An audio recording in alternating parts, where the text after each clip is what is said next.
Vijay info media சார்பாக வந்து மாணவர் வழிகாட்டி அப்படிங்கிற நிகழ்ச்சி வந்து நாகர்கோவில் நடந்தது. எனக்கு கூப்பிட்டுருந்தாங்க.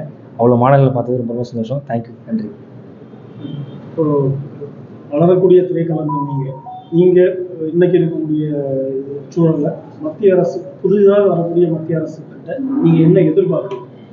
திரைக்கலைஞர்களுக்கு சப்போர்ட் பண்ணக்கூடியவர்கள் என்ன வேணும் அப்படின்னு எதிர்பார்க்குறீங்க? அரசு கிட்ட எதிர்பார்க்குறவங்க நான் பெரிய ஆள் கிடையாதுங்க. நான் வந்து இருந்தாலும் வளரக்கூடிய திரைக்கலைஞர்களுக்கு இப்போ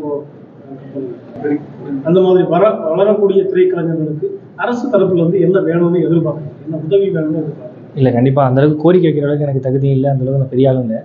என்னால் முடிஞ்சது அது எப்படி சொல்கிறது, கோரிக்கையெல்லாம் வைக்கிற அளவுக்கு நான் பெரிய ஆள் கிடையாது. சாதாரண ஆள். என்கிட்ட சில பேர் வந்து கோரிக்கை அது இது பண்ணுங்க அது பண்ணுறேன், அதை பண்ணி கொடுத்த சாதாரண ஒரு வேலைக்காரன் தான். எனக்கு அது வரைக்கும் தான் தெரியும், மற்றபடி தெரியாதுங்க. விஜய் அரசியலுக்கு வந்திருக்காங்க, நீங்களும் பல நலத்திட்ட உதவிகள்லாம் தொடர்ந்து செஞ்சுருக்கீங்க. இப்போ இப்படி வந்து தொடர்ந்து கண்டினியூவாக பண்ணிட்டே இருக்க முடியாது. நீங்கள் ஒரு ஆக்டர் அப்படிங்கிறதுனால தொடர்ந்து பண்ணிட்டு இருக்க முடியாது. ஏதாவது ஒரு சூழ்நிலையில் அரசியல் கண்டிப்பாக தேவைப்படும், மக்களுக்கு நல்லது செய்ய. அப்படிங்கிற பட்சத்தில் விஜய் கூட சேர்றதுக்கு வாய்ப்பு இருக்காங்க. விஜய் சார் எவ்வளோ பெரிய ஆள், அவங்க கூட தான் என்ன கம்பேர் பண்ணுறீங்க? அவங்க கம்பேர் ஐயோ அண்ணா, அது சிங்கப்பாதை. நான் வந்து சும்மா வந்து ஒரு வழி பாதை, சும்மா நான் பாடல போயிருக்கேன். சிங்கப்பாதையும் ஒரு வழி பாதையும் ஒன்னா இயக்கத்துல நீங்க ஜாயின் பண்றதுக்கு வாய்ப்பு இருக்கு. அந்த மாதிரி ஏதாவது சிந்தனை? எனக்கு அரசியல் அந்த அளவுக்கு எனக்கு அறிவும் இல்லை, தகுதி இல்லைண்ணே. நான் சாதாரண ஒரு ஆளுண்ணே.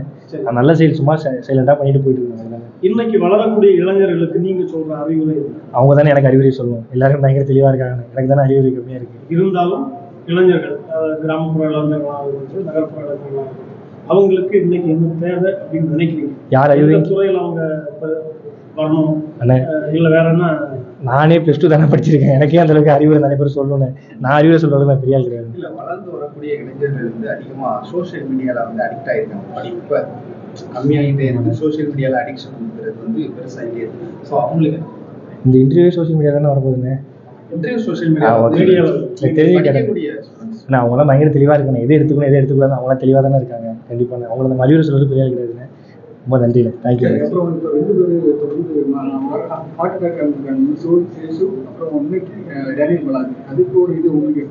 அது ரெண்டுமே மிகப்பெரிய லெஜெண்ட்ஸ். அவங்களுடைய இழப்பு மிகப்பெரிய இழப்பு. அவங்க ஆத்மா சாந்தி அடையில கடவுள் எல்லாரும் பிரார்த்திப்பாங்க. இப்போ அவங்க என்னன்னா டேனியல் பாலாஜியோட அந்த கண்தானம் பண்ணியிருக்காங்க. அவங்களோட கண்ணதான் ஆரம்பிக்க பார்க்குறீங்க. மிக சிறந்த விஷயம். ஒரு லெஜெண்ட் அவர் இது பண்ணாலும் சரியாக தான் இருக்கும்.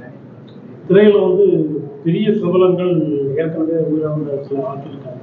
சிவாஜி ஆகட்டும், விஜயகாந்த் ஆகட்டும். இந்த இடத்தை ஈடுகட்டுறாங்க. இன்னைக்கு புதிய வருகை என்பது அந்த அளவுக்கு இருக்குதா? அதை நீங்க எப்படி பாக்குறீங்க? அந்த அளவுக்கு அதை பத்தி பேசுறது தகுதி கிடையாதுங்க. ஒருத்தரோட இடத்துல இன்னொருத்தரெல்லாம் நிரப்ப முடியாதுங்க. ஸோ அது அவங்க எல்லாருக்கும் இண்டிவிஜுவல் இருக்குது. அதை பற்றி பேச தகுதி இல்லை. நன்றிண்ணே, தேங்க்யூண்ணே. செய்திகளை உடனுக்குடன் தெரிந்து கொள்ள உடனே சப்ஸ்கிரைப் பண்ணுங்க.